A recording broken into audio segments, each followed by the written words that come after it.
Iniciando con la anatomía y los reflejos oculomotores, estos son una combinación de vías que incorporan el tronco encefálico y el sistema nervioso central para iniciar y facilitar los movimientos oculares apropiados, dependiendo de la tarea que estemos tratando de realizar. Como parte de esta presentación se examinarán varios elementos de esta vía en relación con algunos de los exámenes oculomotores que realizamos. Y esta es la clave para tener una comprensión definitiva de dónde estas lesiones pueden estar presentes y la comprensión de dónde se originan algunos de los cambios en los movimientos de los ojos. Sin duda, esto nos permitirá tener una mejor comprensión de algunos de los síntomas de nuestros pacientes y también su importancia clínica. Luego analizaremos más allá los movimientos oculares de la batería de pruebas de la BNG. Lo que tenemos es un sistema premotor que está generando e iniciando en primer momento el seguimiento suave o seguimiento de rastreo. Esto se trata predominantemente de mantener un objeto pequeño en movimiento muy cerca de la fóvea de la retina, para mantener la agudeza visual y detectar cantidades muy pequeñas de deslizamiento de la retina, para permitir que el ojo sea reposicionado y mantener ese objeto en movimiento dentro del enfoque visual. Estos movimientos son lentos y voluntarios. El sistema optocinético actúa de una manera diferente, pero tiene una relación muy estrecha con el sistema de seguimiento lento. Esta habilidad nos permite mantener una imagen en la retina a través de un movimiento sostenido. Estos son movimientos lentos también, pero reactivos en la orientación. El sistema sacádico es diferente. Este nos permite mantener la imagen de un objeto en la fóvea, sin embargo, implica reacciones mucho más rápidas y movimientos oculares aumentados en velocidad. Y para evaluarlo, en los pacientes les vamos a presentar un estímulo que se mueve aquí y allá en los planos vertical y horizontal. Pero ¿por qué realizar un examen oculomotor? A menudo la pregunta que se plantea es ¿por qué interesarse en los movimientos de los ojos cuando evaluamos un paciente con vértigo? La experiencia reportada aquí por el Dr. Whelan en el Reino Unido es sobre una gran cantidad de pacientes con vértigo que fueron referidos desde el entorno de atención primaria en un periodo de 10 años. Vemos aquí la lista de diagnósticos reportada por el doctor, mostrando las condiciones más comunes que se presentaron en los pacientes en la parte superior. Y aquí vemos el BPPV, la neuritis vestibular, la migraña asociada al vértigo. Pero más abajo en la lista vemos presente el vértigo central, vértigo vestibular. Estos son los pacientes que se presentan con vértigos que podemos ver que no son periféricos en su orientación, pero que tienen elementos que pueden estar asociados más con una lesión central. Y esta es la justificación para hacer estas evaluaciones. Realmente lo que estamos tratando de hacer es diferenciar estas causas centrales del vértigo y alejarnos de lo que son los casos relativamente comunes en nuestra clínica. Y tal vez incluso fijarnos en lesiones o condiciones centrales más peligrosas que requieren un enfoque diferente de identificación y manejo del paciente.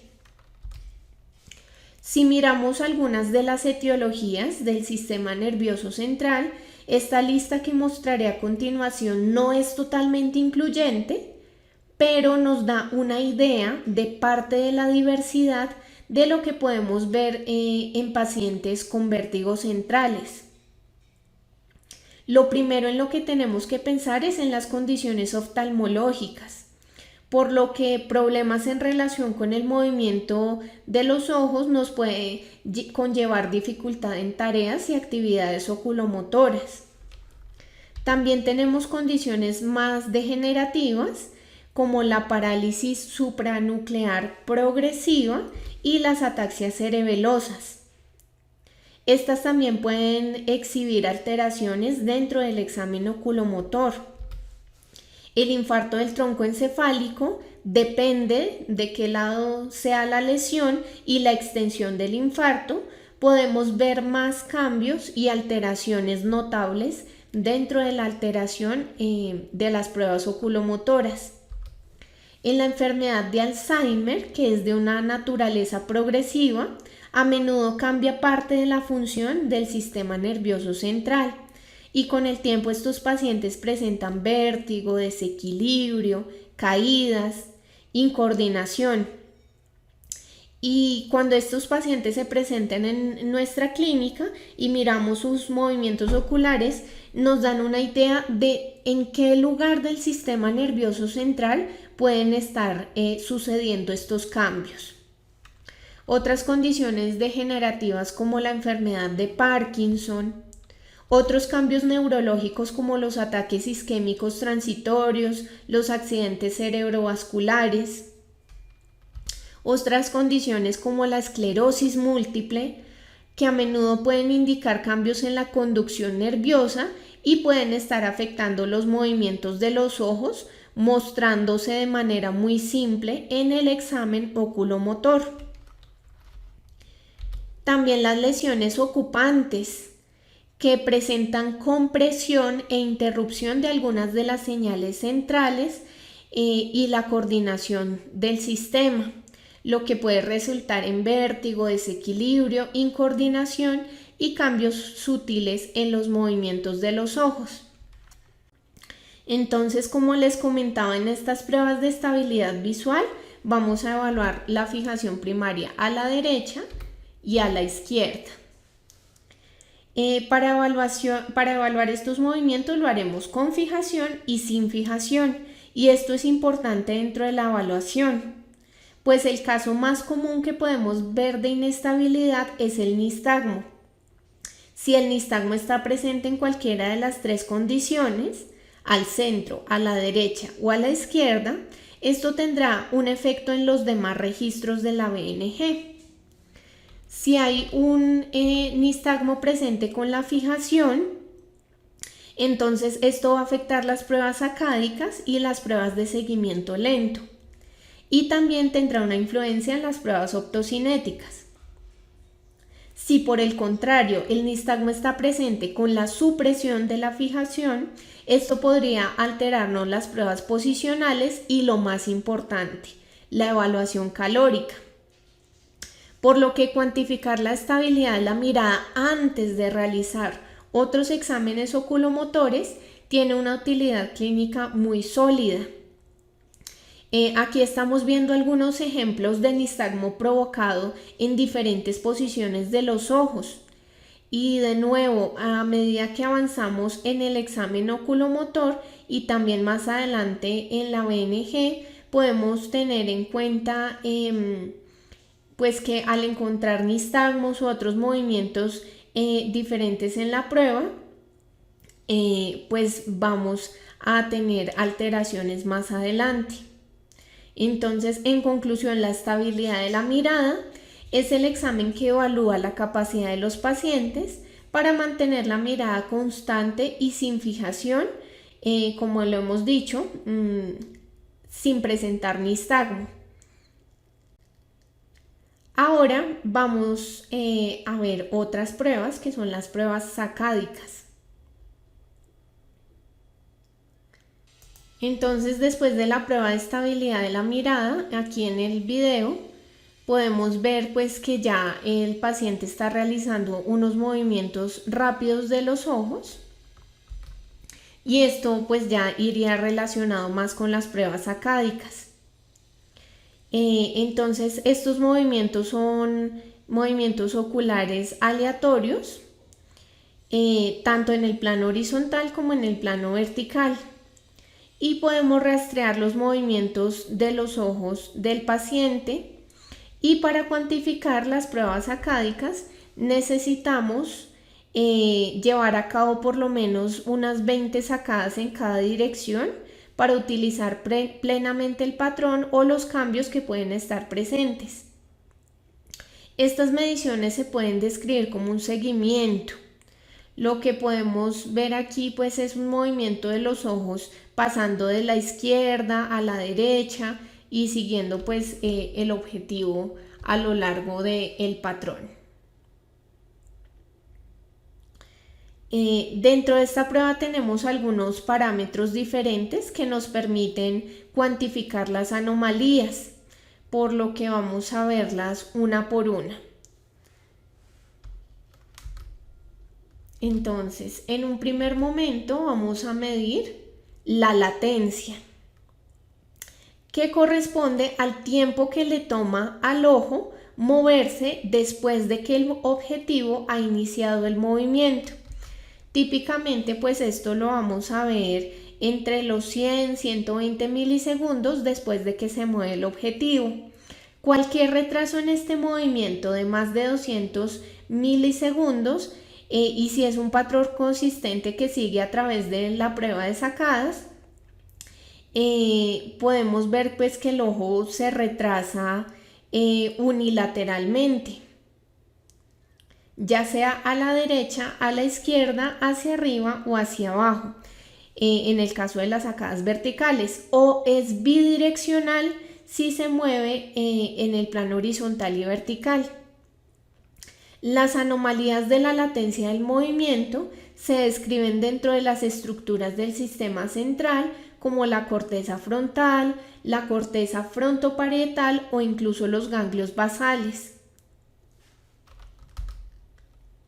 El siguiente parámetro a ver dentro de las pruebas sacádicas es la velocidad, qué tan rápido se mueve el ojo después del movimiento del objetivo. Tenemos también algunos datos normativos por género y por edad y pues con ellos podemos verificar si hay un retraso en el movimiento ocular. Esto de nuevo puede presentarse en una sola dirección o en dos direcciones, siendo unilateral o bilateral en los planos horizontal o vertical.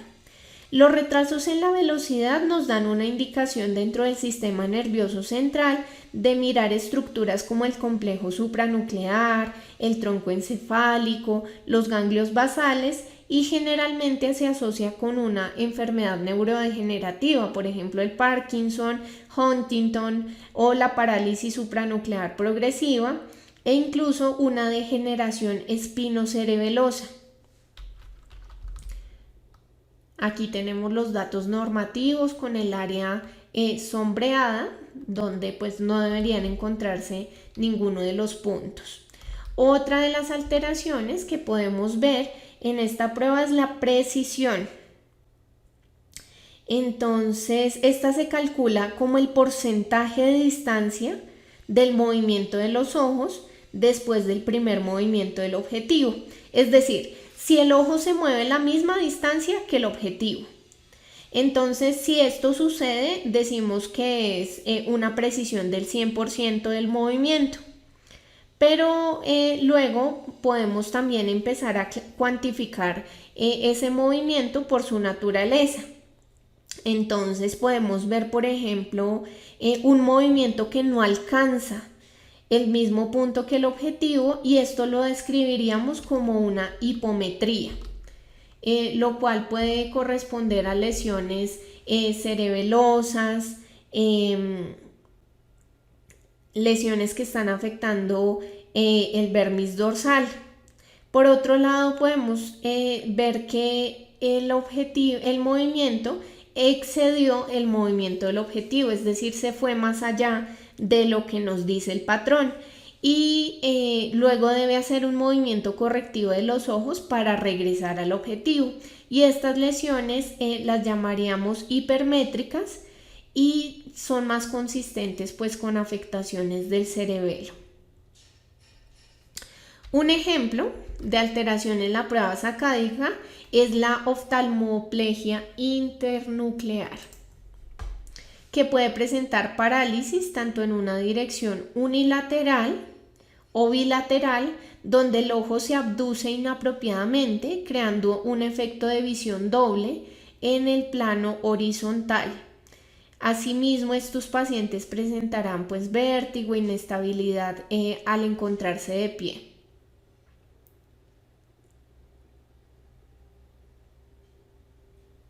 Entonces, aquí vemos cómo se comporta esta oftalmoplegia internuclear. En cuanto al seguimiento lento, es más una prueba reactiva, voluntaria, más lenta. Y lo que estamos haciendo aquí es revisar la capacidad de los pacientes para mantener un pequeño objeto en movimiento dentro de la fóvea, identificar el deslizamiento de la retina y hacer una corrección apropiada. Ahora, esto se puede evaluar a diferentes velocidades, ya sea con velocidad fija o progresiva, para identificar cualquier anomalía que pueda estar presente. Así que veremos un objeto que se mueve de manera muy sinusoidal y el objetivo del ojo está rastreando y moviéndose a la misma velocidad y distancia que el objetivo. Podemos ver diferentes parámetros dentro del seguimiento lento.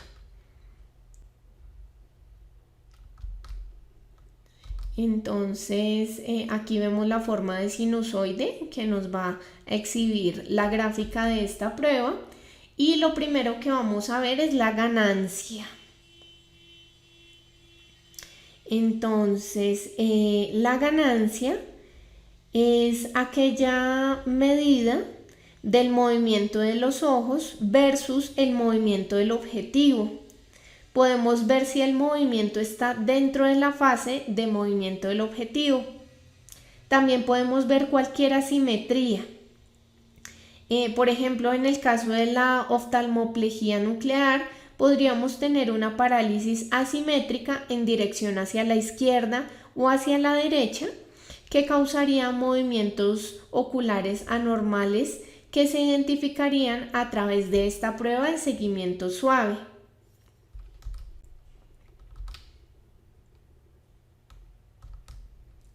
Entonces, aquí tenemos un ejemplo de las anomalías asimétricas bilaterales, y lo que podemos ver es una corrección que se aplica tanto en la dirección derecha e izquierda para mantener el seguimiento ocular. Con las lesiones que se identifican bilateralmente dentro del sistema nervioso central, a menudo corresponden a cambios corticales difusos, los ganglios basales y la enfermedad cerebelosa. Tenemos que ser conscientes de la medicación y realmente el seguimiento lento es muy sensible a los cambios con la edad. Por eso necesitamos ser muy conscientes de esto a medida que evaluamos diferentes poblaciones. Las alteraciones unilaterales, por su parte, ya sea en dirección derecha o izquierda, se identifican con áreas ligeramente diferentes dentro del sistema nervioso central que están participando en esa vía, por lo que estamos pensando más en una lesión del hemisferio cerebeloso ipsilateral, un evento isquémico o dentro del tronco encefálico o los lóbulos parieto-occipitales.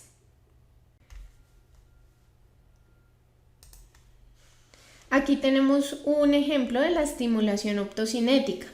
Lo que quiero resaltar en este ejemplo es que es un estímulo que abarca por completo el campo de visión del paciente, que es similar a un tablero de ajedrez o sigue un patrón de barras, y su objetivo es inducir un movimiento ocular correctivo que se parece mucho al nistagmo, por lo que estamos generando una buena técnica de movimiento ocular que podemos medir tanto a la derecha como a la izquierda para evaluar si el paciente es capaz de iniciar esos movimientos oculares de manera apropiada y simétrica.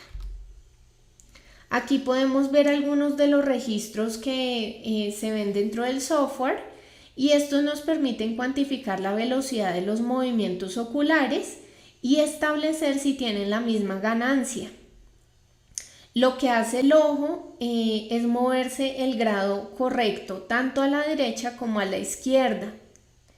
Esta prueba se puede realizar a diferentes velocidades, realizando movimientos de los ojos a 20 o 40 grados por segundo a la derecha o a la izquierda. También podríamos mirar la velocidad de la fase lenta del nistagmo para calcular el valor de la asimetría, para ver si tenemos alguna lesión predominante hacia la derecha o hacia la izquierda. Recordemos que el propósito del sistema de seguimiento lento es estabilizar un único objetivo, pues pequeño, en la fóvea de la retina, y esa es una respuesta voluntaria. Mientras que el sistema optocinético busca estabilizar un campo visual completo en la retina. En este punto vale la pena mencionar que la prueba optocinética dentro de los exámenes oculomotores es la que tiene menos especificidad en relación con la identificación de una patología del sistema nervioso central. Sin embargo, se considera como una prueba de apoyo adicional dentro del examen ocular para detectar anomalías potenciales. Entonces, aquí vemos un pequeño resumen de lo que nos aporta pues la prueba optocinética.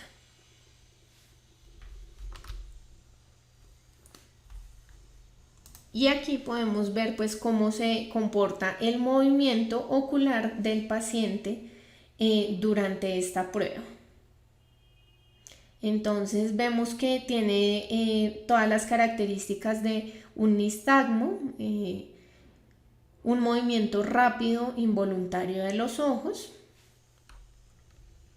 Ahora haremos una visión general de la batería de pruebas oculomotoras, la estabilidad de la mirada y la importancia de pruebas de fijación de la mirada en relación con el examen, cualquier examen del nistagmo dentro de las pruebas. Entonces veremos que la prueba de estabilidad examina la capacidad del paciente para mantener la mirada fija en diferentes condiciones, con y sin fijación.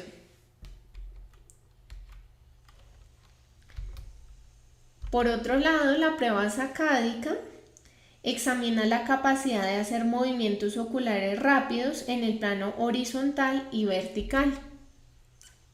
Consideramos que el seguimiento lento consiste en la capacidad de generar movimientos oculares de seguimiento foveal de objetos pequeños que se mueven dentro del entorno visual y la habilidad de identificar deslizamientos muy ligeros de 1 a 2 grados por segundo y reposicionar el ojo en el área correcta de la retina para mantener la precisión visual.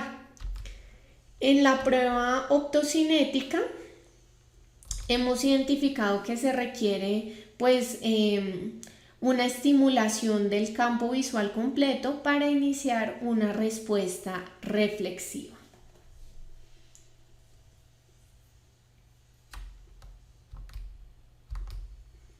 Bueno, hasta ahora hemos discutido algunas de las anomalías dentro del examen oculomotor, pero ahora vamos a tomar un momento para recapitular algunas de estas anomalías dentro de las pruebas. Entonces, en las pruebas sacádicas dijimos que veríamos la latencia, la precisión y la velocidad. Entonces, por otro lado, en la prueba de seguimiento vamos a evaluar más la ganancia, la fase y la asimetría. Todos estos parámetros pues nos van a indicar lesiones en el sistema nervioso central. Recordemos que debemos ver también si estos cambios son bilaterales o unilaterales, porque pues cada una de estos detalles nos puede indicar una ubicación ligeramente diferente dentro del sistema nervioso central de donde se está generando la anormalidad. Con respecto a la prueba optocinética, vemos que los valores normales realmente no están bien definidos pero lo que podemos analizar es la ganancia y la velocidad de la fase lenta del nistagmo que se genera en esta prueba, y podemos utilizar la evaluación cualitativa de estos hallazgos para ver si el examen tiene la intensidad del nistagmo reducida bilateralmente, o si hay un cambio al realizar variaciones en la velocidad, porque pues recordemos que esta prueba se puede realizar a 20 grados por segundo o a 40 grados por segundo, ya que hay anomalías que en ocasiones se ven con una velocidad más alta, pero no se ven en una velocidad lenta. Y de nuevo reitero que esta prueba, la optocinética, no es una prueba diagnóstica en términos de ubicación del sitio de la lesión, es más bien una prueba complementaria.